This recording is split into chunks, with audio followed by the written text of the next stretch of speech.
आपके पास कोई कानून का कोई आपके डर ही नहीं रह गया अंदर? या आप सुप्रीम कोर्ट से बड़े हो चुके हैं, किसी से भी चीज से ऊपर हो चुके हैं कि आप लोगों को कोई किसी की जरूरत नहीं है, किसी के ऑर्डर की जरूरत नहीं है? उद्धव ठाकरे का काउंटडाउन स्टार्ट हो गया है आज से। आप AK-47 लेकर जा रहे हो, वो क्या कसाब है? आप 3-3 गाड़ियां चेंज कर रहे हो, पुलिस की गाड़ियां चेंज कर रहे हो, आप क्या शो करना चाह रहे हो? आपने बहुत बड़े आतंकवादी को पकड़ लिया। ठाकरे सरकार और ठक्कर सरकार जो है ना, इनका पाप का गड़ा भर चुका है। ये फूटना निश्चित हो। करनी सेना इनको फोड़ेगी और करनी सेना इसमें हथौड़ा मारेगी। किसी तरह से उनको रोकने के लिए एक बात बताइए, 4 साल पहले वो केस बंद हो चुका है, उस चीज को खोल रहे हैं, इसका मतलब ये है कि बदले की कार्रवाई कर रहे हैं। एक्चुअली कोर्ट ने उस केस को पहले ही बंद कर दिया था। इन लोगों ने क्या करा है, कोर्ट को भी, सुप्रीम कोर्ट को और हाई कोर्ट को, ये लोग कुछ नहीं समझते हैं, ठीक है।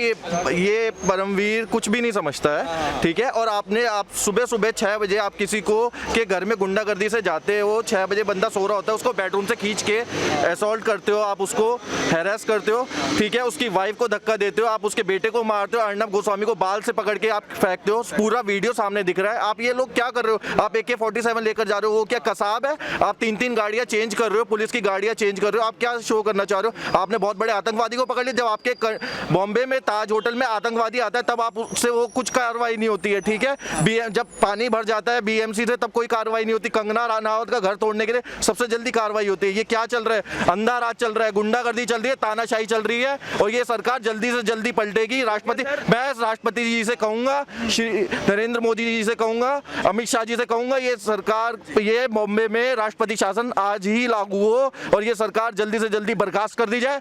न्यू फ्रेश इलेक्शंस हो, जिसमें हर इंसान अपना वोट का, अपनी ताकत का दिखा सके कि कौन आगे बढ़ सकता है, कौन अच्छा है और कौन बुरा है। सर, क्या आपको लगता है कि आज शुरुआत हो चुकी है उद्धव ठाकरे की जो सरकार है उसके खात्मे की? उद्धव ठाकरे का काउंटडाउन स्टार्ट हो गया है आज से, क्योंकि उन्होंने आज सबसे बड़ी, पहले वो सुशांत और दिशा सालियान के साथ ऐसी हरकत करी है उनके बेटे ने, और आज उसके साथ अर्नब गोस्वामी के साथ इन्होंने जिस तरीके से असॉल्ट करा है, जिस तरीके से उसका हैरेसमेंट हुआ है, ठीक है। 1000 मेंबर्स उनके ऊपर जो है संबंध भेजे गए, FIR दी गई है। ये क्या दिखाना, क्या शो करना चाहते हो? आप VVIP हो, आप कुछ भी नहीं हो, nothing, you are zero, okay. तो ये तानाशाही गुंडागर्दी आप किसी और को दिखाना, आप अपने घर में बैठ के गुंडागर्दी दिखाओ, आप पूरे देश को अपनी गुंडागर्दी मत दिखाओ TRP कमाने के लिए, ठीक है। जिनका नाम है, आप उन चैनल्स को नाम नहीं लेते हो, आप अर्नब गोस्वामी को बार बार सम्मान भेजते हो, बार बार उन लोगों का टाइम खराब करते हो। प्रदीप भंडारी, सैयद सोहेल के आपने मुंह पे मारा है, ठीक है, उसके खून निकल रहा है, आप इसका जवाब दे सकते हो? कोई उठकर आया है, उसने लीगल क्वेश्चंस पूछे तो आप उसके मुंह पे मारते हो, ये क्या गुंडागर्दी है? उसके बाद आपने ना एक फौजी को छोड़ा, उसकी आंख पे घूसे लगे, तो उनमें से जो 5-6 लोग थे जिनको पकड़ा गया, आपने पकड़ा, जब न्यूज में आ गया आपने पकड़ा उनको, और फिर उसके बाद आपने रिलीज कर दिया, बेल आउट कर दिया।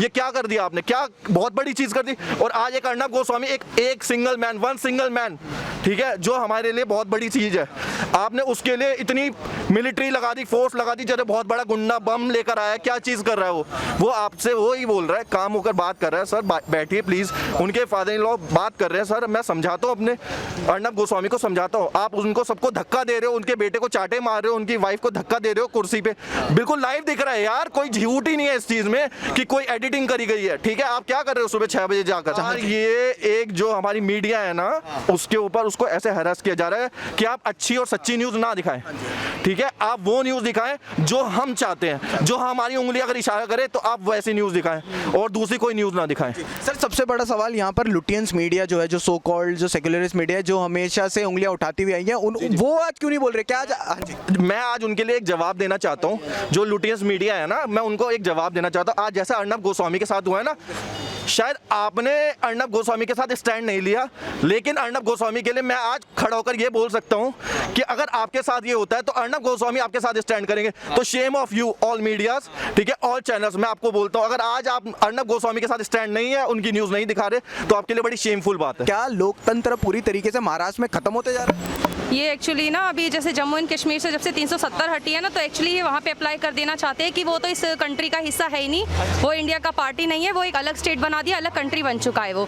और जैसे कि पहले तो बीइंग एन एडवोकेट मैं यही बोलना चाहूँगी कि पहली बात तो पुलिस को ये राइट किसने दिया है? Without any notice, without any warrant आप किसी को ऐसे अरेस्ट करके ले जा रहे हैं? क्या आपके पास कोई कानून का कोई आपके डर ही नहीं रह गया अंदर? या आप सुप्रीम कोर्ट से बड़े हो चुके हैं, किसी से भी चीज़ से ऊपर हो चुके हैं कि आप लोगों को कोई किसी की ज़रूरत नहीं है, किसी के ऑर्डर की ज़रूरत नहीं है, आप बिना बात के किसी के अंदर घुस के सुबह सुबह जाकर उसे डिस्टर्ब कर सकते हैं, उनकी लाइफ को स्पॉइल कर सकते हैं, उनके काम में ऐसे अड़चने डालते हैं और बेमतलब में आप वहाँ जाकर ऐसी हरकतें करें, तो मुझे नहीं लगता ये अच्छी है। बात तो ये देखिए, ये उन लोगों को क्यों नहीं अरेस्ट करे जिनके अगेंस्ट एक्शन लेना चाहिए, उन जिनके अगेंस्ट प्रूफ है हमारे पास, या जनता जिनके लिए इतने प्रोटेस्ट कर रही है। SSR केस से आज से पहले आप देखिए कोई भी ऐसा कुछ किस्सा नहीं हो रहा था ना अर्नब जी के साथ या किसी भी पब्लिक के साथ, किसी भी बंदे के साथ, लेकिन जब से SSR केस हुआ है, ये लोग इनके SSR के सपोर्ट में लोग आ रहे हैं, आवाज़ उठा रहे हैं, अपनी वॉइस को रेज कर रहे हैं, तो उनके अगेंस्ट अननेसेसरी एक्शन ले रहे हैं विदाउट एनी एविडेंस, जिनके पास कोई लॉजिक ही नहीं है जिन चीज़ों का।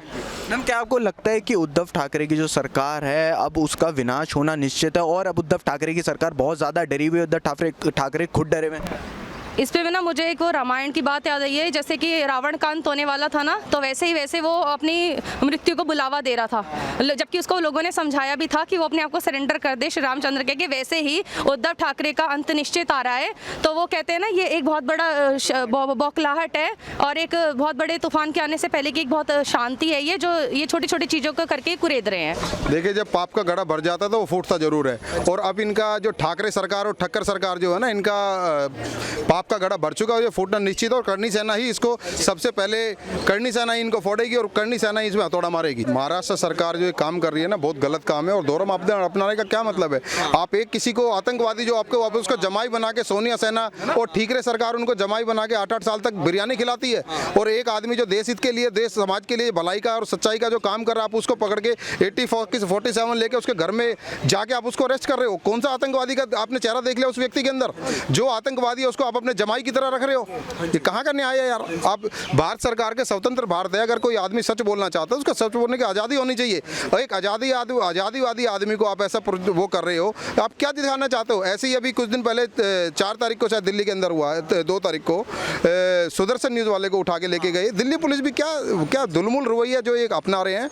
मैं तो अमित शाह जी से रिक्वेस्ट है और हमारी डिमांड है करनी सेना की कि महाराष्ट्र के अंदर राष्ट्रपति शासन लगाए और वहाँ पे राष्ट्रपति के अंतर्गत सारे काम हो जाए, और भाई अर्णव को जितनी जल्दी हो सके रिहा किया जाए। 24 घंटे के अंदर अगर नहीं करती तो सड़क से संसद तक का रुख अख्तियार जो करनी सेना पहले ही बोल चुकी है उस पर रहेगी। सर, एक छोटा सा मैसेज आपकी तरफ से और करनी सेना की तरफ से, जो वो महाराष्ट्र सरकार जो ये गुंडा राज चल रहा है उनको देना चाहती है, आप क्या कहना चाहेंगे? देखिए, जब तक करनी सेना है तब तक तो ना देने देगी, और जो ऐसी विचारधारा के मानसिकता के जो लोग हैं, जिहादी जो लोग हैं, जो अपने छोटे भाई का पजामा और बड़े भाई का कुर्ता पहन के जो जिहादी ये काम करते हैं, कहीं तक भी नहीं छोड़ेगी। आंखों में उंगली डाल के आंख निकाल लेगी और हालांकि में हाथ दे के जुबान निकाल लेगी। बिकाऊ मीडिया है ना, जो बिकाऊ मीडिया जिसको आप चाय बिस्किट वाली मीडिया बोलते हैं, वो कभी भी सच का सामना और सच नहीं दिखाएगी। उनको पैसे की और सत्ता की लालच चाहिए, उनको ये चाहिए कि हमारे टीआरपी, उनका मेन मुद्दा होता है टीआरपी कैसे बढ़े। हम झूठ को सच को बरगला के जो दिखाना चाहते हैं वो अर्णव गोस्वामी ने कभी नहीं किया, इसलिए आज पूरे देश के जो असामाजिक तत्व हैं, जो असामाजिक संगठन है, वो उसका विरोध करते हैं। आप जो सच का सामना करता है, आप देखिए सच्चाई हमेशा परेशान हो सकती है लेकिन परास्त नहीं हो सकती, और ऐसे ही अर्णव भाई है, अर्णव भाई को शाम तक वो रिहा नहीं करते तो कल से करनी सेना जो काम करेगी पूरा भारत उसको नजर से देखेगा। सर, ये सरासरी गलत है। यहाँ लोकतंत्र का क्या हो रहा है? विना एक तो कहते हैं ना, विपरीत बुद्धि विनाश काले, वही चीज हो रही है। अब ये अर्णव क्या है, अर्णव की पत्रकारिता पे इनको डाउट हो रहा है। जो बंदा 20 सालों से पत्रकारिता कर रहा है, उससे पहले वो टाइम्स नाउ में थे तो वहाँ तो सवाल नहीं हुई, इतना हाई लेवल पे थे, लेकिन अब सवाल है क्योंकि ये डरी हुई सरकार है। जो भी इनके डर है, महाराष्ट्र सरकार की हो, मुंबई पुलिस की हो, ये जान रहा है कि अब हमारी सरकार नहीं रहने वाली है, इसलिए ये क्या कर रहा है, प्रेशर क्रिएट कर रहा है। लेकिन ये प्रेशर कुछ नहीं हो रहा, उन्होंने जबरदस्त क्या हुआ, इलीगली उनको अरेस्ट किया। हम चाहते हैं कि सब मीडिया उनके साथ खड़ा हो। अगर नहीं मीडिया खड़ा हो रहा है तो आगे चल के जब उनके साथ होगा ना, तो उनके साथ कोई खड़ा नहीं होगा। और सबसे पहले मैं पब्लिक से भी अपील करना चाहूंगा कि सच्चाई के साथ आइए और प्लीज अर्णव गोस्वामी के साथ आइए, जहां भी हैं